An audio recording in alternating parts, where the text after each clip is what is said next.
Deliveries reached over 112,000 vehicles in a single quarter. It's hard to think of a similar product with such strong demand that it can generate more than $20 billion in revenue with zero advertising spend. The highest demand electric vehicle in the world with no advertising spend. At our Fremont factory, we were producing at a rate roughly the same as the NUMMI factory did in its record year of 2006. This rate of production was achieved before we even started to produce the Model Y out of Fremont. So there's a lot of potential to go beyond that number.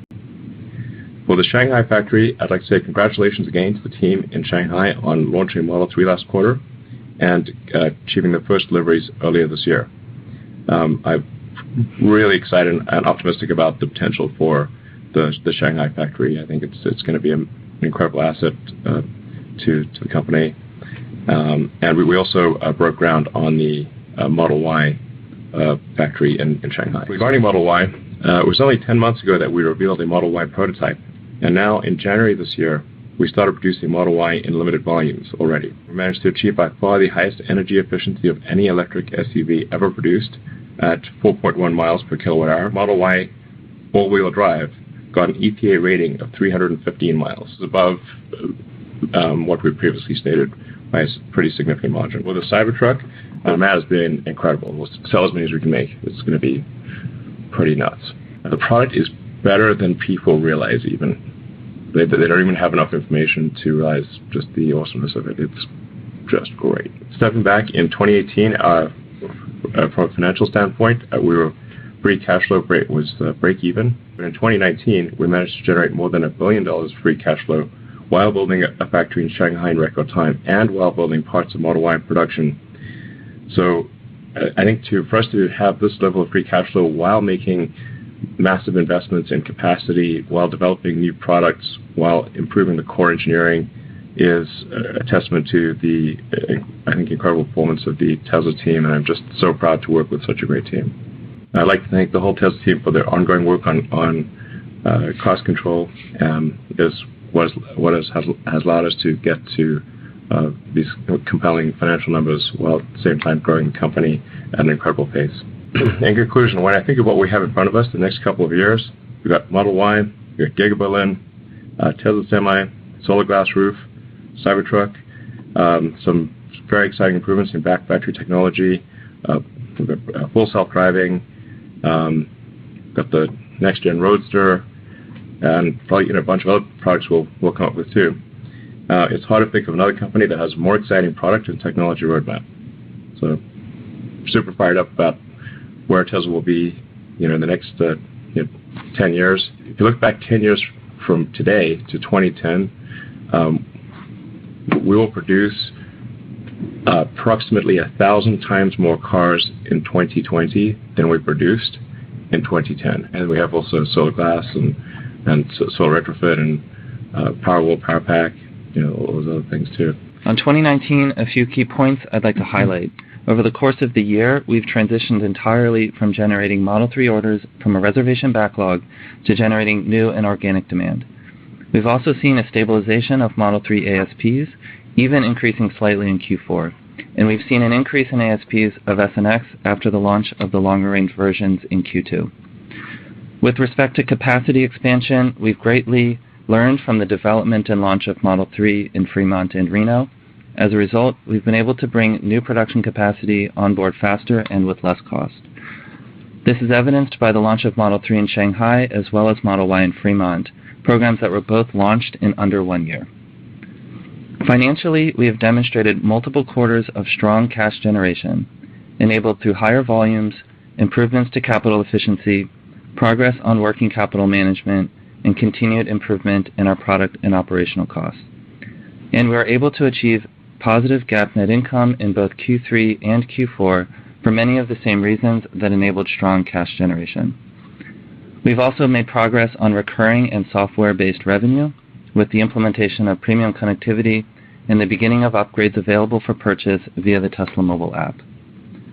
Finally, on stock-based compensation, it increased sequentially by $82 million, driven almost entirely by an expense related to the next tranche of the CEO grant. This is a result of our improved expected financial performance of the company, which the CEO stock grant is tied to. As we look ahead to 2020, this again will be an important year for the company. Our task ahead is to execute on the next phase of growth while managing cash flows to support that growth. On Model Y, we expect first deliveries in limited quantities later this quarter and will ramp over subsequent quarters. As mentioned previously, we are forecasting higher gross margins on Model Y compared to the Model 3. This year, for the Shanghai-built Model 3, we expect to achieve run rate production and delivery rates. In addition, we expect to have completed the majority of planned supply chain localization at the factory or in the region. This is one of the most important components to achieve lower production costs for the site. We are also seeing strong order rates for the locally built Model 3 and remain focused on continuing the production ramp and managing costs. We also anticipate significant progress on factory construction of the Shanghai and Berlin-built Model Y, which will result in continued increases in capital spending. On operating expenses, I expect an increase over the course of the year to support our growing product pipeline and international footprint. However, OPEX growth should increase at a lower rate than top-line revenue. Overall, we believe this will set us up for our strongest annual financial performance yet, with sufficient forecasted cash flows to support investments related to our growth and further strengthening of our balance sheet. For Q1, please keep in mind that the industry is always impacted by seasonality. Additionally, we are in the process of ramping two major products, Model 3 in Shanghai and Model Y in Fremont, which I expect will temporarily weigh on our margins. We are also in the early stages of understanding if and to what extent we may be temporarily impacted by the coronavirus. At this point, we're expecting a 1 to 1.5 week delay in the ramp of Shanghai-built Model 3 due to a government-required factory shutdown. This may slightly impact profitability for the quarter, but is limited as the profit contribution from Model 3 Shanghai remains in the early stages. We are also closely monitoring whether there will be interruptions in the supply chain for cars built in Fremont. So far, we're not aware of anything material, but it's important to caveat that this is an evolving story. However, we have more than sufficient cash to continue our expansion plans while further strengthening the balance sheet. Thank you again for your support, and we will turn to questions. So the first retail investor question is, since solar is required for all new home constructions in California, do you have any substantial orders for solar glass roofs from any of the large California home builders that you can share? What's the 2020 target for the number of solar glass roof installations in California? It's difficult to predict what the number will be this year, except that the demand is very strong, and we are working also not just through Tesla installers, but also through new home builders and through just the roofing industry in general, where there's in North America on the order of 4 million new roofs per year. So we see a lot of interest, and so it's just a question of refining the installation process, getting lots of crews trained to do the installation. But over time, I would expect a significant percentage of new roofs to be something to use solar glass in one form or another. It's really going to be a choice of, do you want a roof that is alive with power or dead without? And I think people will want a live roof that generates power and looks good and lasts a long time, and it's the future we want.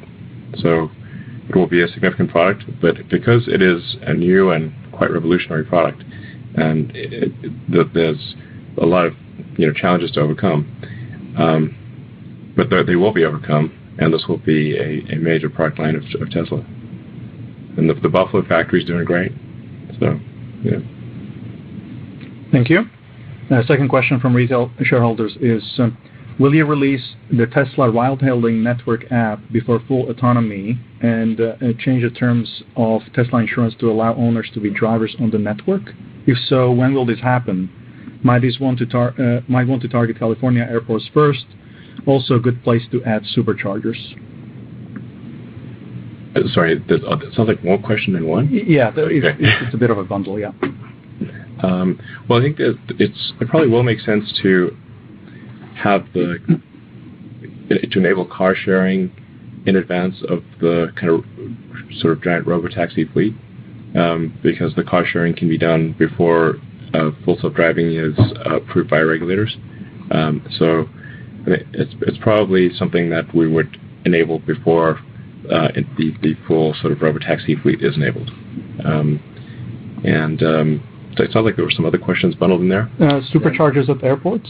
Oh, sure. Yeah, probably we'll have superchargers at airports. We'll have superchargers wherever we see that there is a need for superchargers. And then on the insurance part of the question, it is our intent to allow people to put their cars into ride-sharing or the FSD network using Tesla insurance. Yeah. That's not currently the case, but by the time that this is available, it's our intent to get that ready. The next question from retail investors is, how many California owners are currently insured with Tesla insurance? What's the target for Tesla insurance in 2020? When will you start to significantly leverage the data you have from the fleet to lower the cost of your coverage? Will we get premium discount of certain percent? Tesla insurance is currently available in California. A couple of things that we're working on this front. The first is to expand it to other locations, and we're preparing the regulatory processes, preparing our processes to go through the regulatory processes in those locations. We're also working on the processes to continue to adjust our rates in California, which also have to go through regulatory processes, as insurance is quite heavily regulated. And that's where we're spending our time focusing on Tesla insurance right now. There's a significant amount of innovation, as we've discussed before, in this space, exactly getting to the intent of what the question here is, using our technology to reduce rates, and this will be rolled in over time. The last part of the question was, will there be a discount for using autopilot with our cars? Oh, yeah, there will be. Yeah, the rate card for California Tesla insurance already considers the safety features associated with autopilot. Right, but I think it would make sense for us to close the loop on higher use of autopilot really reduces the insurance costs. It lowers the probability of injury. So I think insurance is going to be, I think, quite a major product of Tesla over time. The amount of money that people spend on car insurance is like a remarkably big percentage of the cost of a car. Like you can lease a Model 3 right now for $400 a month, but a typical owner in California will be paying somewhere between $100 and $200 a month in insurance. So we're talking about something which is maybe a quarter to half of the cost of the lease of the car is insurance. And a lot of that insurance cost is just because the insurance companies don't have good information about the drivers, and that there's no good way to provide feedback where it's a very poor feedback mechanism in terms of the insurance rates versus the actual way that the car is being driven, whereas we can do that in real time. It's a fundamental information advantage that insurance companies don't have. The next question is, you set expectations that you would be feature complete on FSD by the end of 2019. Can you please provide an update on when will we see this with end users? Where are you in retrofitting the FSD computer to older models? Well, I mean, to be precise, I said I was hoping it would be feature complete with full FSD by the end of last year. We got pretty close. It's looking like we might be feature complete in a few months. But feature complete just means like it has some chance of going from your home to work, let's say, with no interventions. So it doesn't mean the features are working well, but it means it has a above zero chance. So I think that's looking like maybe it's going to be a couple months from now. And what isn't obvious regarding autopilot and full self-driving is just how much work has been going into improving the foundational elements of autonomy. The core autopilot and Tesla autopilot software and AI team is I think very, very strong and making great progress. We're really only beginning to take full advantage of the autopilot hardware, the FSD hardware. So I think the apparent progress as seen by consumers will seem to be extremely rapid, but actually, what's really going on behind the scenes, like I said, is having the foundational software be very strong, having a really strong foundation, and then a really fundamental thing is moving to video training. So in terms of labeling with video and all 8 cameras simultaneously. This is a really, in terms of labeling efficiency, arguably like a 3 order of magnitude improvement in labeling efficiency. For those who know about this, it's extremely fundamental. Okay. So now let's switch to institutional shareholder questions. The number one question is, you have spoken previously about Shanghai Giga being 65% lower capex per unit of capacity. Have you learned to do anything better or differently from an OPEX perspective? And if yes, what kind of impact might we expect on the long-term gross margin? The Shanghai factory has been a quite remarkable cost experience across all line items of COGS for the Model 3 there. We have talked a lot about the capex per unit of capacity being lower, but I mean, you can basically run down the entire list of COGS between labor cost, material cost due to localization, so it's opening up suppliers that would not have made economic sense from the States. Localizing the supply chain flows into inbound logistics and outbound logistics costs as well, so we're not shipping cars from California over to China. And then that has a corresponding savings on our lower import-related costs. And there's a slide in the shareholder letter that shows a layout comparison between our Fremont facility here in California and also the Model 3 factory in China. And the simplification in terms of the flow is pretty evident from that layout. And that cascades itself into all sorts of savings for the operations of the facility. And so, if you add all of this up, our internal estimates are a pretty significant reduction in the cost of Model 3 in China relative to Fremont. But I think it's also important to keep in mind that the cost of the Standard Plus that we're selling out of Shanghai is also lower than that of the similar car coming out of Fremont, from a price perspective. And so, and I've said this on previous earnings calls, I think it's fair to expect the margin coming out of the Shanghai facility to match the same margin for the vehicle in Fremont. Yeah, I think there's a pretty big fundamental efficiency gain that Tesla has by just making cars, especially the affordable cars, the 3 and the Y, at least on the continent where the customers are. It kind of makes sense. It's like what we're doing or have been doing in the past was really pretty silly in making cars in California and then shipping them halfway around the world to Asia and Europe. And this created a lot of cost because you've got to ship those cars, so you've got a lot of finished goods sitting on the water or waiting at the port or going through customs. You've got tariffs, transport. And then the factory complexity in California is very high because you've got different regulatory requirements in China, North America, and Europe. So we've got 3 different types of cars that are being built. It's very complex. And just having a factory in China, a factory in California, a factory in China, a factory in North America, a factory in Europe, just that alone is a massive improvement in our fundamental operating efficiency. That I think may not be fully appreciated. And also on working capital. Yeah, absolutely. We're reducing OPEX here too. So it's not only China. Okay, the next question from institutional investors is, given the recent run in the share price, why not raise capital now and substantially accelerate the growth in production, i.e. build the gigafactories, investment in supercharger and customer service? We're actually spending money as quickly as we can spend it sensibly. So if there's any sensible way to spend money, we are spending it. There's no artificial holdback on expenditures.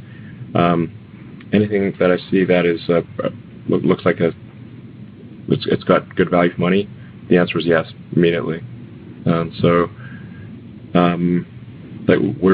spending money, I think, efficiently, and we're not artificially limiting our progress. And then, despite all that, we are still generating positive cash. I think some of our learnings during the Model 3 launch period, where we grew too quickly and with too much complexity. Yeah. And it held back our ability to continue to scale. And part of the journey that we've been on in 2019 is to unwind a series of unintentional bad processes that kind of accumulated in the company over time. And so that's kind of what contributes to the reduction in OPEX over the year as we get smarter about that. And now we've laid a good foundation, I think, and I agree with Elon that we're not holding back on the growth. I mean, we have two vehicle products launching right now, and that will consume much of the bandwidth of the company to stabilize those over the course of the year. And then looking into next year, we have even more products launching, more factories. Yeah. And so we want to be smart about how we spend money and grow in a way that's sustainable, so we don't fall victim to the mistakes I think we made a year and a half or so ago. Yeah, absolutely. The following question would be, can we please talk about cost control and OPEX sustainability in terms of growth versus gross profit growth? How did we achieve the recent OPEX trends, and how should we think about OPEX needs as we grow both vehicles and geographic workloads? Yeah, I commented briefly on this in my opening remarks. We did see an increase in operating expenses from Q3 to Q4, even excluding the portion of that attributed to stock-based compensation. And when you double-click into that growth, it's supporting the Model Y program and also Shanghai program as well. And so I think we, as a company, are now at the point where we've learned a lot on cost efficiency, as I've just mentioned, and we've unwound a number of the processes that were not in the right place, including automating the things that need to be automated. And we'll continue on that journey, but I think we're at a point now where OPEX will start to tick up, at least if you look annually from 2019 to 2020, to support our international footprint and then the growth of the company. Our job is to grow that significantly slower than the pace of growth of revenue to improve the operating leverage, which we're very, very focused on. And the last question from investors is, the sales of Model S and X have stayed flat for several quarters. The main reason is that they still use 18650 batteries. When will S and X use 2170 batteries? Manufacturing capacity of 18650 may be used for battery storage systems instead.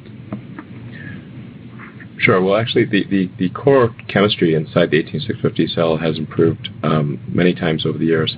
So it's really just a form factor as opposed to a core technology. So it's, I think we're pretty happy with where the energy content of the cell and the improvements in efficiency of the vehicle. We're rapidly approaching a 400-mile range for the Model S, for example. So this is it won't be long before Model S has a 400-mile range.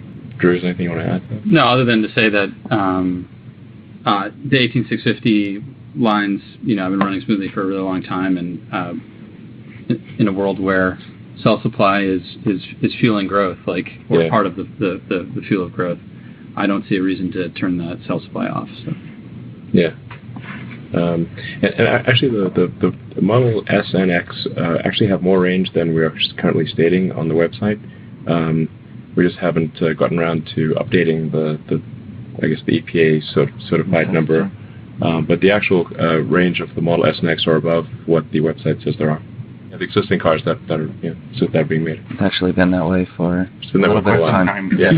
I think it must be somewhere in the 380s or something like that. So, Elon, do you see potential for Tesla vehicles to be fitted with user terminals that are compatible with the Starlink constellation in the near or medium-term future? It's certainly something that could happen in coming years. There's no plans to do it this year. The focus of Starlink is really for high bandwidth, low latency connectivity for homes and businesses and I guess aircraft and boats and that kind of thing. But the antenna for that high bandwidth, low latency thing is sort of about the size of a medium pizza, which you could put on a car, but I think is more bandwidth than you would really need. Technically, you could buy one and just stick it on the car. how would, assuming that we get the antenna form factor and cost down to a point where that could be integrated into the roof of a car, for example, cost effectively and aerodynamically, et cetera, how would compatibility with a Starlink architecture theoretically improve the Tesla customer experience or the capability of the network? Well, I think actually in most parts of the world would just use the cellular connectivity, just use 5G. It would be the recommendation, certainly in like any cities or something like that, But if you're out in the countryside and there's not good cell connectivity, then you could connect with a Starlink antenna, and you wouldn't need, you don't need to have gigabit level connectivity. You could probably 20, 30 megabits is probably fine, and then you can have a much smaller antenna. So I guess it could be good for making sure there's connectivity and outside of major cities and that kind of thing. But I mean that's I'd say relatively obtuse. It's not, I'm not thinking about it very much, to be honest. The thing we're going to be really focused on is increasing battery production capacity, because that's very fundamental. Because if you don't improve battery production capacity, then you end up just shifting unit volume from one product to another, and you haven't actually produced more electric vehicles. So that's part of the reason why we have not, for example, really accelerated production of the Tesla Semi, because it does use a lot of cells, and unless we've got a lot of battery cells available, then say accelerating production of the Tesla Semi would then necessarily mean making fewer Model 3 or Model Y cars.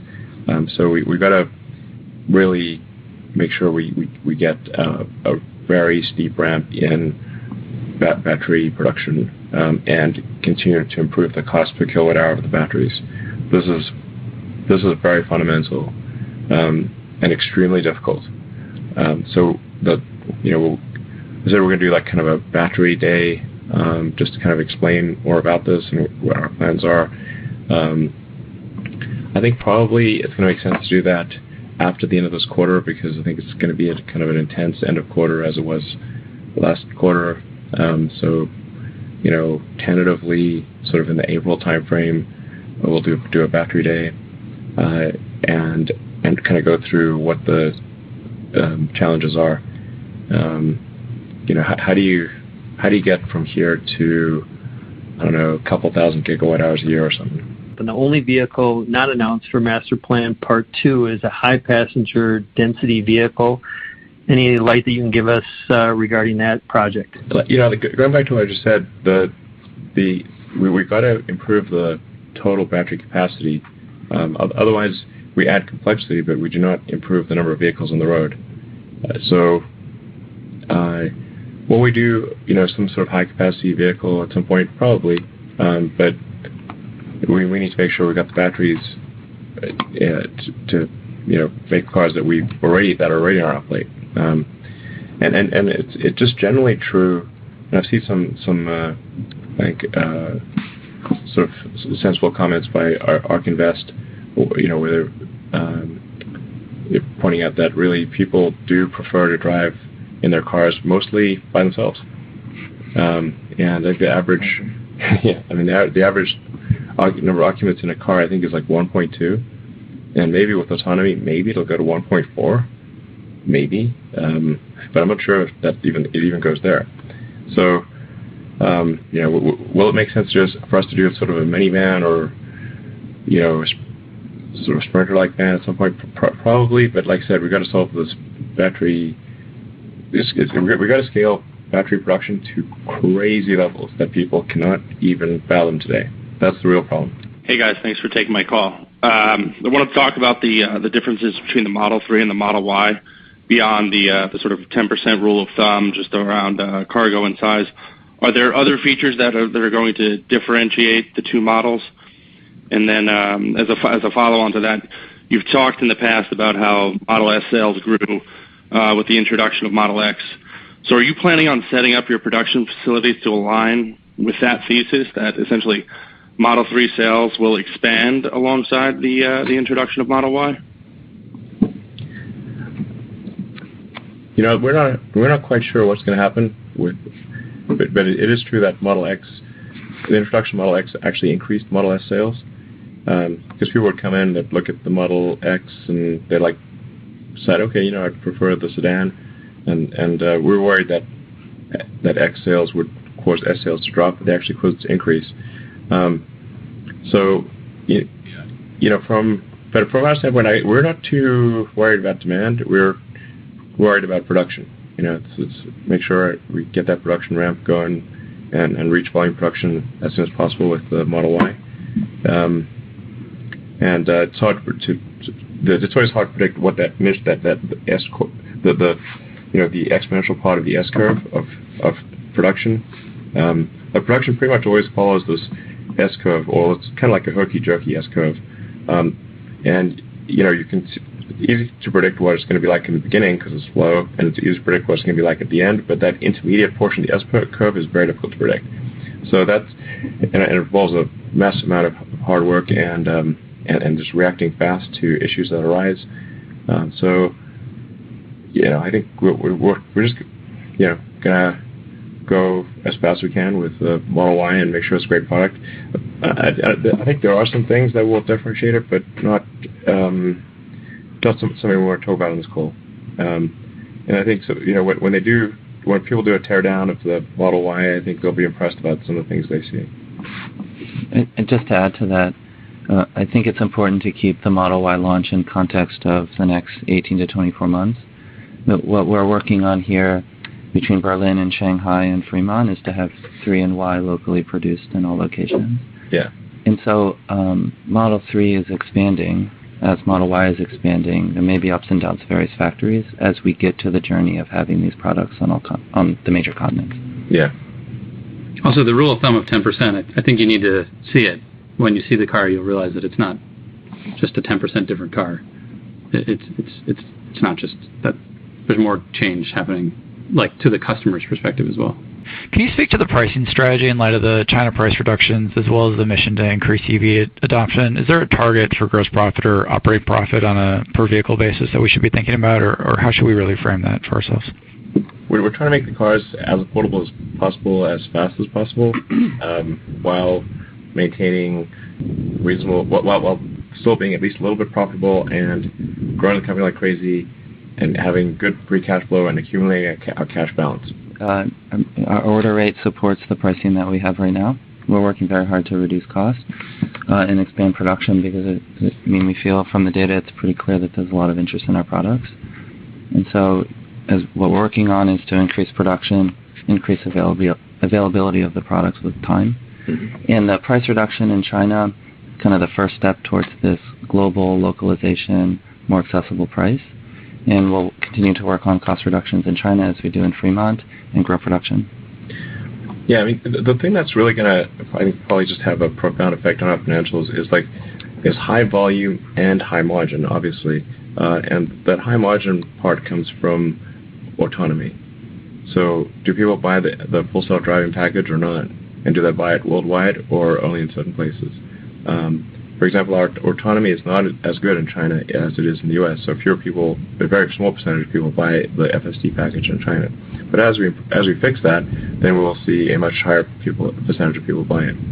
And as we get closer to full self-driving, that's just going to become more and more compelling. So that's from a financial standpoint, that's the real mind-blowing situation: is high volume, high margin because of autonomy. Okay, and then just shorter term, there's significant discussion in the industry around moving to higher voltage on the powertrain, and then, some challenges around the supply chain's preparedness to support that. Separate from the battery pack, since we'll talk about that in a couple of months, can you speak to the areas of focus on powertrain technology-driven cost reduction over the next 12 to 24 months that we should be thinking about? Well, our powertrain is pretty damn good. It's way better than anything else out there by a country mile. It's worth noting, for example, that the Model S has like 100 kilowatt hour pack. The Taycan has 95 kilowatt hour pack. The Model S is steadily approaching 400 miles range. The Taycan has 200 miles of range. So we must be using that energy pretty efficiently, and the powertrain is a big part of that. I would just say that focus is on cost on the powertrain. When we're thinking about technology innovations, it's how do we continue to drive the cost down? Yeah. And that's through voltage is maybe one angle, but there are certainly others that just enable more power density and lower cost. Plaid powertrain is like mind-blowing, I think. Coming out later this year, end of the year probably. That's our goal, get the Plaid powertrain out end of the year. And then it's going to be like, this is like alien technology. It's insane. It's all about power. I didn't even think we could do, honestly, I thought it was, no way. This kick-ass engineering team, it tells us all about hardcore engineering. Yeah, we're going to pay down the debt just, as time goes by, and we paid down half $500 million worth of debt last quarter. So we'll just keep steadily paying it down.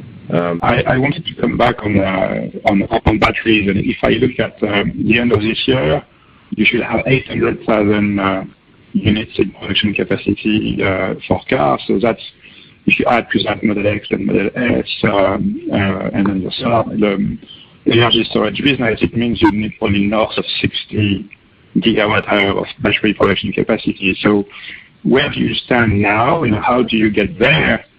And then it looks like your competitors, or those who would like to compete with you, seem to be struggling to grow battery capacity. So if you can just take us through what you're doing differently, why you're confident you can do that, and it looks like nobody else can. Well, I guess, a lot of people sort of made fun of us for not, being able to grow, build cars and build capacity, and it's like now it turns out actually even the pros have trouble with it. It's pretty hard. The fact is we've already demonstrated massive growth in cell production capacity at our Gigafactory Nevada, and you have to go from the cells to the modules to the pack. So it's not just cell capacity, but also module and pack capacity. So we've just gotten pretty good at that. And we've worked well with key partners like Panasonic. The Panasonic relationship has been excellent. They've been a great partner with us for many years. We've added some additional partners at a smaller scale, with LG and CATL, and we'll have more to talk about this in detail in Battery Day. Like I said, probably April. We've got a very compelling strategy. We are super deep on cell, and cell through battery, so cell module battery. Drew, is anything you want to add to that? Thanks. I think you said it all. We are super deep. Yeah, it's a core. The rabbit hole goes down pretty far. 7 days a week. We're doing 7 days a week. Yeah, battery production. Man, do we know a lot about batteries? Jeez. I can see that. The only thing I would add is. Sorry, go ahead. The only thing that I would add is, we do have a decade plus of experience of not just like what a cell should be, but how to integrate it into the product, and that's really helpful. Yeah, absolutely. And how to manage the cell and the module and the battery, and through different weather conditions and different environmental and different charge regimes. And wow, we really know a lot about batteries. Yeah. It's the next level. Okay, thanks. And Zachary, maybe a quick mundane follow-up for you, if that's all right. Can you give us a sense of the impact of the ramp of Shanghai on your COGS in Q4? Yeah, we were negative gross margin on the products that we built in Q4. But the team in China, I think, did a great job managing costs during the launch. And so there was a slight drag associated with it, but not terribly significant. Okay, and let's go to the last question, please. Thank you. Our last question will come from Joseph Osha with JMP Securities.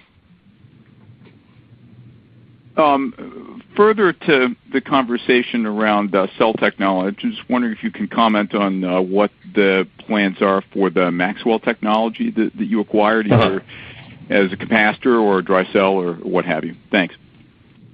Well, like I said, we're going to talk about this in Battery Day, which is probably April, and then a lot of these questions will be answered. I think it's going to be a very compelling story that we have to present. I think it's going to actually blow people's minds. It blows my mind, and I am, I know it. So I think it's going to be pretty cool. The Maxwell, that ultra cap technology is kind of part of the plan? It's an important piece of the puzzle, yes. I think like some of the sort of retail investors have managed to put together several pieces of the puzzle. They seem to have the most insight. I shall have to read the blogs more. Thank you. All right, you're welcome.